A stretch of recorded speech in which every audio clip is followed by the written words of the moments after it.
Good afternoon, everyone, and thanks for being here with us as we get ready to kick off for the 6th Pac-12 Football Championship Game here at Levi's Stadium and our 9th overall. And before I move on to other things, I certainly want to acknowledge and thank our friends and partners from Levi's Stadium and the 49ers, particularly Jed York and Al Guido, for a great partnership and really helping us establish this neutral site football championship game, which followed 3 years of a home-hosted model. This time next year, we'll be in Las Vegas at the new Allegiant Stadium, working with the Raiders, Las Vegas Convention and Visitors Bureau, MGM, ready for the next chapter of the game, but certainly very appreciative of the 49ers, Levi's Stadium, Santa Clara, helping us establish this new model, which will be the foundation for our next championship games. I'd also like to thank the many partners that we have in the event that have helped us establish it. I'll start with talking about some of our sponsor partners. I want to again thank 76, who's our presenting sponsor for the event, Dr. Pepper, Opus Bank, Unify, Geico, Gatorade, Nike, Jack in the Box, amongst others. This has been a well-supported event. We very much appreciate all our partners, and the number of partners we've had has steadily grown over the years that we've been here. As many of you know, this is a very historic year. It's the 150th anniversary of college football. There's been a tremendous year-round effort to celebrate the great legacy, traditions, and impact that the sport of football and college football in particular has had. Kevin Weiberg, the former deputy commissioner at the Pac-12, has spearheaded that effort nationally as executive director of the college football 150th anniversary. It's been a great opportunity to celebrate student athletes, coaches, tremendous traditions in the sport. And it's been a great example of many of the different entities in college football coming together to tell the amazing stories that the sport has created. We're going to do a few things at this game to celebrate, including having two legends of Pac-12 football. Lincoln Kennedy and J.J. Stokes are here as ambassadors to help us celebrate the 150th. So you'll see during the game at a break, there will be a presentation for J.J. and Lincoln. I'm sure some videos celebrating this great anniversary. We got a great matchup at this game. It's an exciting moment for the conference. Two top-ranked teams in Utah making their second straight appearance in the Pac-12 Championship Game, and Oregon, who are making their third appearance in this game. We're excited that this game is going to be really the only game amongst the big conferences taking place this evening. We've got this great window, exclusive window, big commitment from one of our media partners, ESPN ABC, to put this game on network TV. Got a great crew that's here as well. ESPN ABC are treating this as a very big-time event, which is going to be a great showcase for the league, and we're expecting a very, very large audience nationally, especially given all that's at stake in the game. These two teams have been amongst the top-ranked teams throughout the season. Obviously, a lot of implications for the game in terms of the playoff, the Rose Bowl. And we'll talk a little bit more about Utah and Oregon, of course. But from an overall league perspective, in addition to having elite teams at our championship game and having the championship game have playoff implications and two teams deep into the season that had a shot at that. That's, of course, what we hope for, strive for, having elite teams, having teams participate in the college football playoff. It's also a year where we saw, again, a lot of competitive depth across the conference. This year, we had 8 different teams that were ranked in the top 25 at one stage or another during the season. We are the only conference in the country where every single team won at least 4 games. And it's a year we're going to have 7 teams, over half of our league, going to bowl games this year. So this is one of those years where we're fortunate to see depth and all of our teams being competitive, but we also have teams that are competing for the highest level at the end of the season, which is something that we strive for.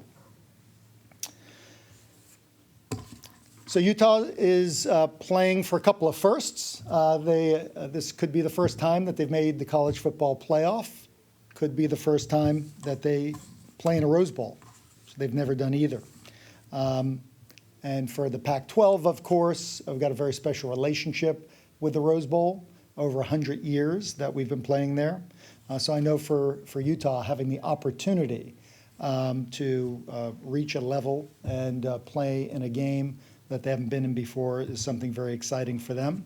For Oregon, if they make the Rose Bowl, it would be their 8th Rose Bowl appearance and the first since the 2015 college football playoff semifinal where they beat Florida State. So I know there's a lot of hunger and desire amongst both fan bases and anticipation around this game. And no matter what, we know that these two teams are going to have a great postseason opportunity, as well as the other teams that we have in the league. So as I mentioned, this is the last year here at Levi Stadium. We've created it, we think, as a great foundation for the game. A lot of tremendous memories for our student athletes, our universities, and our partners. At the same time, very excited to be moving to Las Vegas and Allegiant Stadium.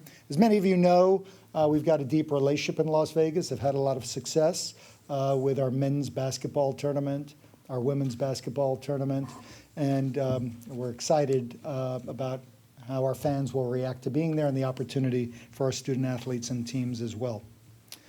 Today, we always try to use as a platform to give back to the community as well and to highlight certain initiatives. That's no exception at this game as well.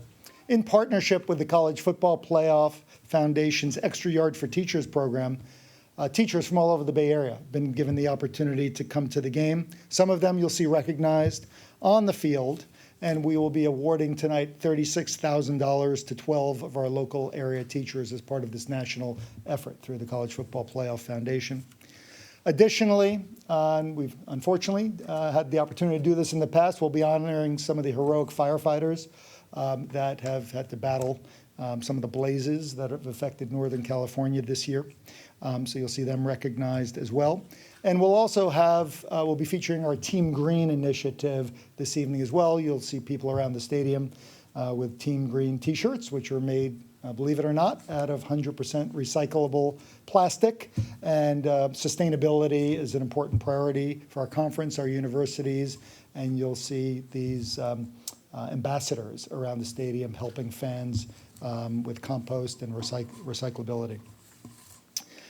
Let me conclude by talking about a couple of these teams. And generally, great source of pride for this conference is not only our success and our pedigree in football, but the all-around excellence.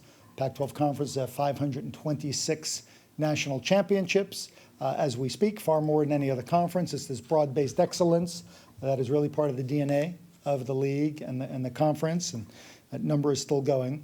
But it's also about the complete student athlete, success on the field, on the courts, but in the classroom as well. So I want to finish by pointing out that both of our teams here tonight are achieving in the classroom at a level that's historic for them. So this year, the Utah football program is boasting a 93% graduation success rate, which puts them in the very top echelon of football programs nationally in terms of graduation for their student athletes.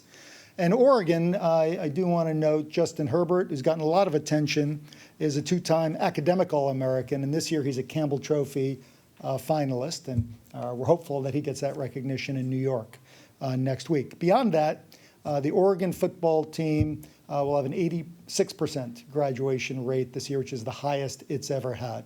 So I know we're all going to be focused tonight on what's happening in the stadium and what happens on the field, which is obviously our focus, but I certainly wanted to acknowledge the commitment and the effort of those two programs in terms of the academic success of their student athletes. With that, happy to open it up and take any questions that you may have. Larry, if Utah were to win tonight and then not be included in the playoff, would that change how you view the playoff? Would you like to see it expanded or tweaked where you have to have a conference championship, or is that just the way the cookie crumbles and go on with the 4? Yeah, well, we, when we designed the playoff, we understood there were 4 slots, and there are 5 big conferences and independents, and there'd be years that teams couldn't get in, so we understand that. If Utah were to win tonight, we think they'll have a very, very strong resume and will be a strong candidate, but I certainly recognize it depends on what happens in other parts of the country. So it's hard to anticipate what might happen, but they're going to have an incredibly strong resume if they win in terms of the balance of the team, the competitive dominance that they've shown on both sides of the ball, really historic proportions, particularly on defense. And, given some of the unique circumstances around the one loss that they had, they'll have about as strong a resume as you can have for a one-loss team. Larry, you'd indicated that the decision as to outside capital investment would be reached by the end of the calendar year. You would peg today as a possible announcement. Dave, what is the status of those discussions? Yeah, so the status is it's ongoing. We had a board meeting with our presidents and chancellors a couple of weeks ago, and I think our chair, Phil DeStefano, made a statement coming out of that we spent a lot of time on it, had some in-depth presentations, and our presidents and chancellors want to continue with the process. So, beyond that, I don't have any specifics, but we have been asked to continue to engage with prospective partners, whether they're prospective between now and 2024, or they are candidates to be our partners in our next round of television negotiations. We'll see, but we've been asked to continue that process.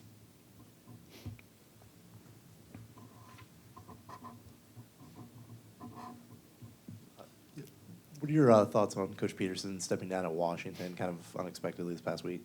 Yeah, it came as a surprise, and certainly disappointed to lose Coach Pete in the league, and he's held in such high regard, not only as a football coach and what he's done with the UW program, college football playoff, Rose Bowl, great trajectory around the program, but the kind of human being and person that he is. He's had a tremendous, tremendous impact throughout the league, and we will miss him. Had a chance to communicate with him post-announcement and wish him well, and happy that he's been able to kind of dictate the terms of this next chapter and deserves to be able to find whatever balance he wants to find in his life right now. And there's a lot of excitement around Jimmy Lake, following him, obviously having worked closely with Coach Pete, held in high regard nationally. So I think it's a program that's in good shape.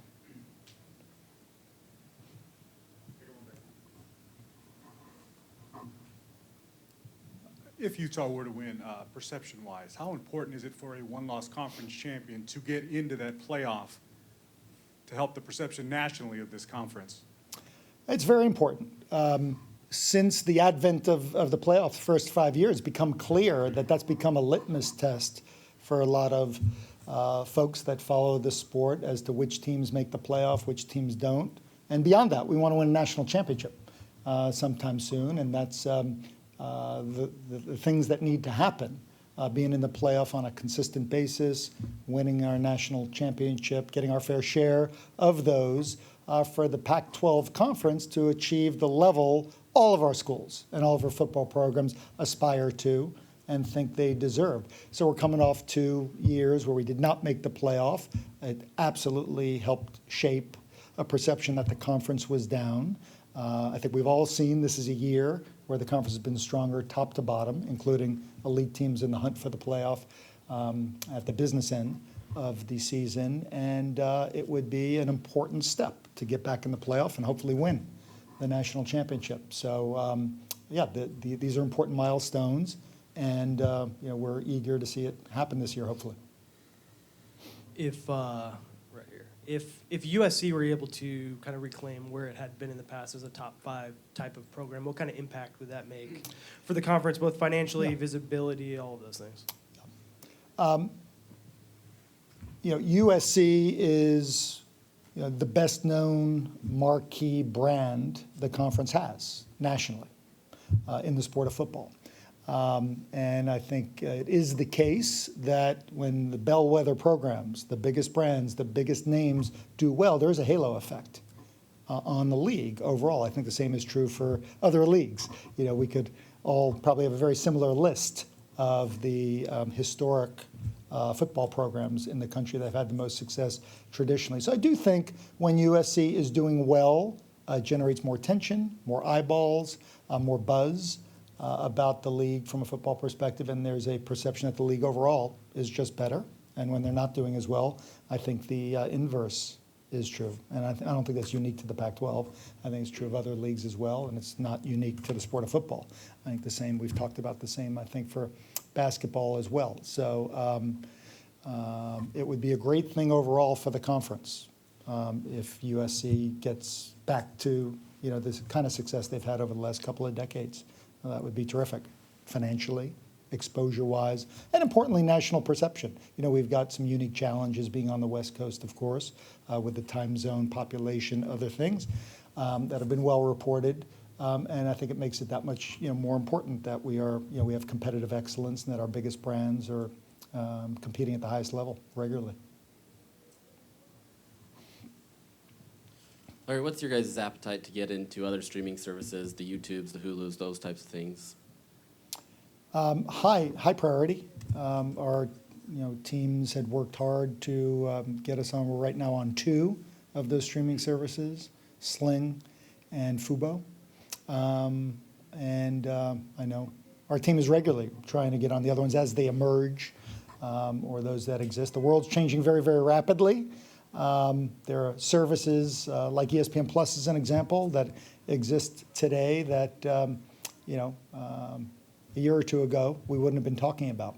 So it gives you a sense of how dynamic this space is, and it's one of the reasons we are eager and excited about all of our rights coming back and available to license and package in potentially different ways than we have, because the world has changed so much already from when we licensed our deals in 2011. And the pace of change continues to pick up, and I think it'll be a very different paradigm when we're out in the market in 22, 23, getting ready. Larry, along those lines, you've got a media rights deal where fans feel disregarded. They feel like with the kickoff times and the 6-day windows, they can't make plans. They're showing up less frequently in your stadiums because of it. How do you chase those dollars while making the fan feel like they're important, the person in the stadium is important? It's a very, for us, a challenging balancing act. And we made certain trade-offs in 2011 that resulted in maximizing revenue, trying to be mindful of game day experience and traditions. But we've gotten a lot of feedback from fans that attend the games that they don't like the number of nighttime games that we play. It's about 1/3 of our Saturday games are at night, and that's in addition to Thursday and Friday night games, which teams play occasionally. So I know that this weighs heavily on our university leadership, who I talk to regularly, from presidents, athletics directors, on down. I get a lot of fan feedback, and it's clear to me we're going to have a lot of discussion about that as our rights come up and as we think about licensing our rights going forward. And it's unclear whether the calculus will be the same that it was in 2011 going forward, whether it has to be a direct trade-off between more night games equaling more revenue and more exposure, and whether that's a trade-off and that results in more money or not. It's too early, I think, to say. That happened to have been the case with ESPN and Fox. If we wanted to be on ESPN and Fox, and we wanted the kind of revenue and the kind of commitment to exposure like we're going to enjoy tonight on ABC, there were certain things we had to agree to in the back and forth, including more night games than our fans are comfortable with. So I think we've learned. I don't think we anticipated the level of angst we'd hear from fans. So I think that's a learning. I'm confident that as we approach our strategy going forward, that'll weigh heavy in whether it's in the trade-offs with the ESPN Foxes of the world, or whether that leads you to license rights to other broadcasters that don't have the same shelf space issue and don't see it being a premium for you to play at night. It's a little too early to tell, but that's going to be one of the top issues I know our campuses are concerned about, and I think it'll get thorough consideration. Larry, when Utah joined the league 8 years ago, some questioned whether they were maybe worthy to be in the league. Are you surprised, or maybe not the best word, but could you envision that they would have been on the verge of the Final Four just in such a short time? I'm not surprised. Not too long before we invited Utah to join the conference, they were, big BCS games, famous Fiesta Bowl. win. It kind of shocked the world, and we knew that they were a team that had enjoyed success at the highest level, deep commitment to football, great tradition, and that was one of several criteria, of course, that we looked at. But it hasn't surprised anyone that Utah has been consistently competitive in all the years they've been in the league. Certainly the last 2 years, they've hit milestones they hadn't previously seen in the Pac-12 by making our football championship game for the first time last year, and this year, of course, coming in as a top 10 team with a shot for the playoff or the Rose Bowl. So it's, if I do hearken back to the moment on the steps of City Hall where announced they were coming in, it's been an unqualified success, having both Utah and Colorado in the conference on every level, academically, overall, integration and fit, and then success. Certainly, we've had Utah and Colorado in this game since they both joined the league. So I think, from my perspective, it's worked out very, very well. Larry, to try and follow up on a couple of topics that we discussed last month quickly. One is Media Day, football Media Day, that is, moving to Las Vegas, and do you have finalized plans for your last bowl affiliations? We have not finalized or announced either one of those things. I think we're still working on both. And secondly, to follow on John's question regarding fan engagement around football games, particularly this, with the championship game moving to Las Vegas. Earlier this week, the conference announced the addition of the 12 men's basketball games with the 20-game schedule for next season, many of them around the same weekend as the football championship game. Was there any discussion at any point about perhaps hosting those games at a neutral site in Las Vegas, whereby every fan base would have a reason to go to one site, to go to the site of the championship game, and all of your conference's media, to increase the exposure, and all of your television partners at one place, at one time, on one weekend, seems to be a means by which you could have addressed many of the issues that ail this conference. Was that on the table at all? I'm not sure restate, I'm not sure I'm following the question. You announced the addition of those basketball games. Right, you're talking about the coast-to-coast challenge? No, the men's additional games for the 20-game conference schedule. Okay, I'm sorry. Yep. Many of those games are taking place around the same weekend as this football championship Right. game next weekend. Why are they on campus as opposed to creating a big event weekend Yeah. around your football championship in Las Vegas, where every fan base and all of the conference's media and all of your television partners could be there for a 3-day extravaganza of sorts? I don't know the answer to the question. I don't know whether it was considered or not, but I'll find out for you.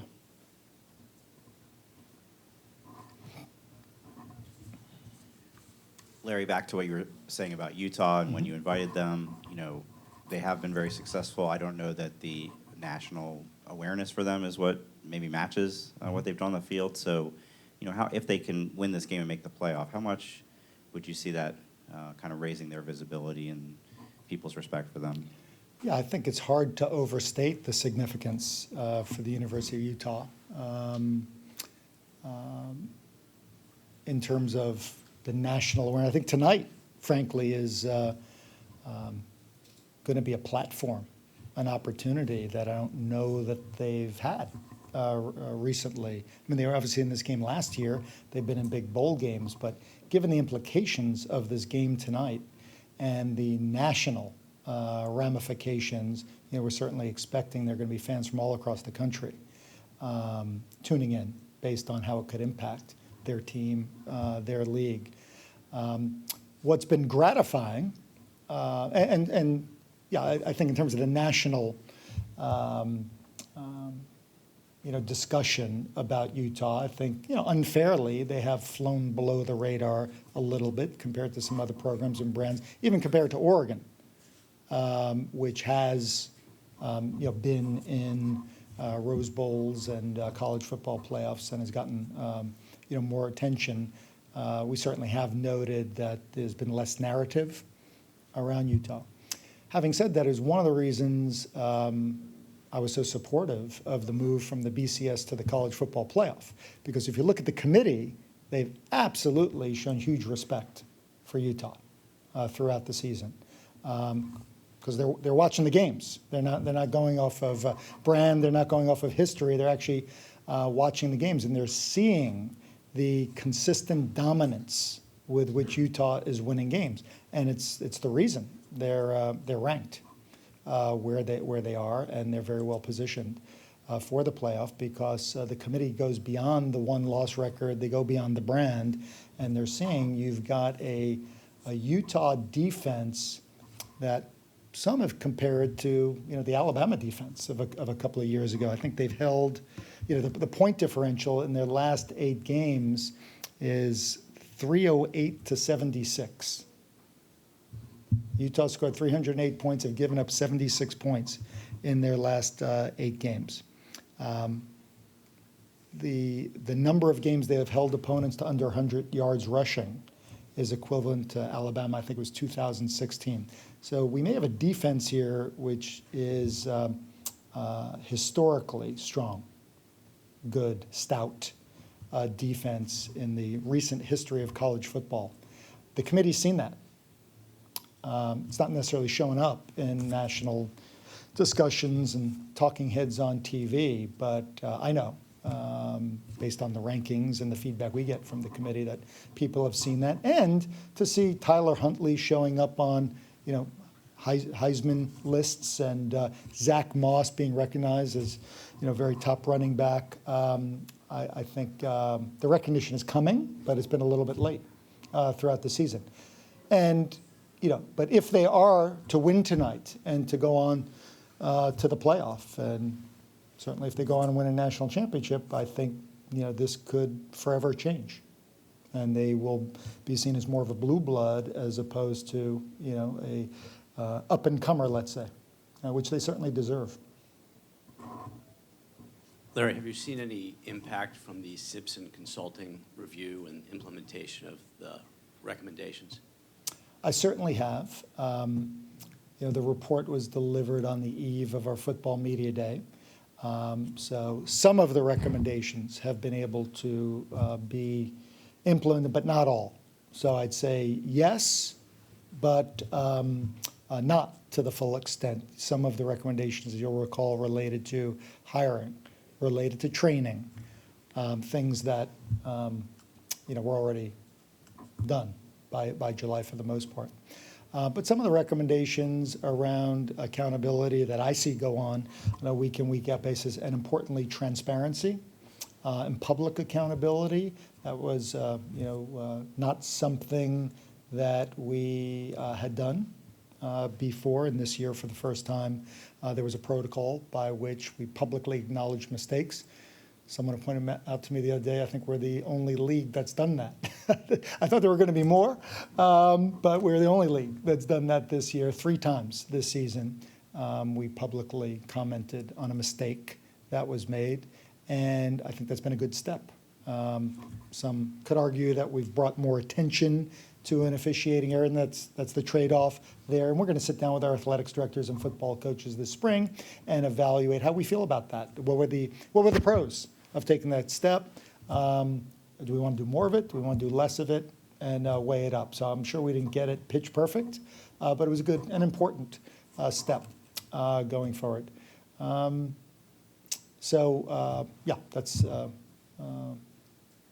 my overall synopsis. Do you anticipate any of the, it's been talked about 9 a.m. starts, 9 a.m. Pacific time starts, do you anticipate any of those next year? Where does that stand? We don't have any confirmed.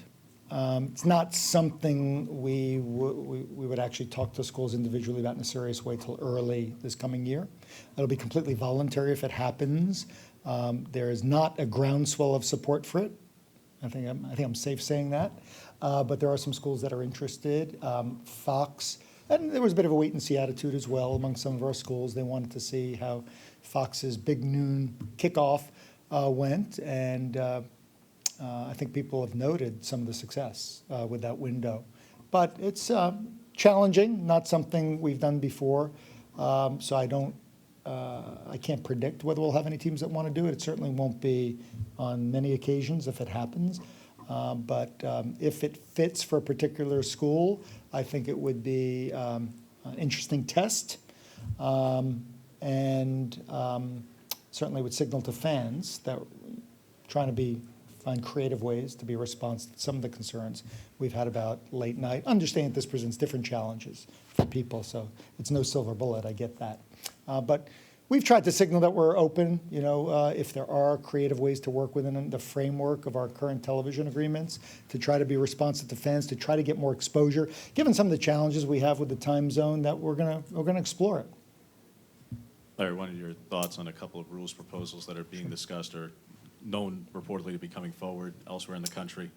Kansas has a proposal that's being supported by the Big 12 that would call for the opening for 30 initial counters in a football signing class in 1 year, but that the 2-year combined number would be 50, obviously as part of a rebuilding program or something like that. And secondly, West Virginia's AD, who is on the Football Oversight Committee, made some comments regarding that committee, that group, revisiting the 4-game redshirt rule due to players using it either for transfer means or for means by which to return for the following season, said it's a bad look optically for college athletics. What are your thoughts on those two proposals? Yeah, we don't have a conference position on either one. On the last one, there has been a lot of discussion, though, about the 4-game redshirt. There's been a lot of discussion about the transfer portal. I think all these ideas have had the right and a very positive rationale behind them, which is trying to provide more flexibility for student athletes, trying to be supportive if student athletes don't feel that they're in the right situation and fit. But when you introduce new rules like that, you don't always have a chance to anticipate all the consequences. And I think some of the unintended consequences from that rule change, I know there's some coaches out there that are not thrilled with it and they want to revisit it. Over the next, between now and the NCAA convention, we as a league are going to be sitting down and reviewing the specific proposals, and we'll take an official position on those, but we don't have it yet.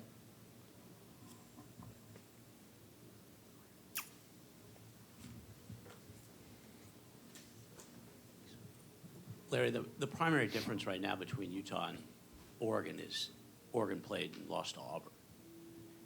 Is the system, starting with the management committee, selection committee on deck, set up to favor a little bit the teams that are not maybe playing as challenging a schedule because there's so much emphasis put just on the number of losses? It's a question, I'd say, that myself and my peers still have. We have 5 years under our belt. Every year is a little bit different. So I don't know that we have enough data points yet. But as a member of the management committee of the College Football Playoff, every year we sit down with the chair of the selection committee and Bill Hancock as the executive director, and we engage in this discussion in addition to the value of a conference champion and some other. But strength of schedule, the value of a conference champion, how unequivocal a non-champion, how unequivocally better a non-champion has to be to rise above a champion. These are part of the protocol that we've established for the selection committee that get a lot of attention. And every year we sit down and discuss to make sure we're all comfortable with how the selection committee is calibrating those things. So I think it's hard to generalize. I think I would say the year Washington got in to the playoff, I know I felt that year that their strength of schedule helped them. The 9-game conference schedule, being a conference champion, beating Colorado in the game here, helped push them over the line. But there are other examples I could point to, just as evidenced by the fact there's no 2-loss champion that's ever gotten into the playoff. That would also suggest that 1-loss record is kind of a gating issue. So a long way of saying I don't have a clear answer yet. I think we look at it year by year. And it's a conversation we've had throughout this season in looking at Oregon compared to some other 1-loss teams across the country that are ranked higher than they are, that may have played a weak non-conference schedule. And, we've raised the question as to how seriously was Oregon punished for going and playing Auburn at a neutral site, first game of the year, without some of their star receivers, and dominating most of the game, then losing, on and on. And it seems like they've been penalized pretty hard for that. So it's something we'll have to evaluate.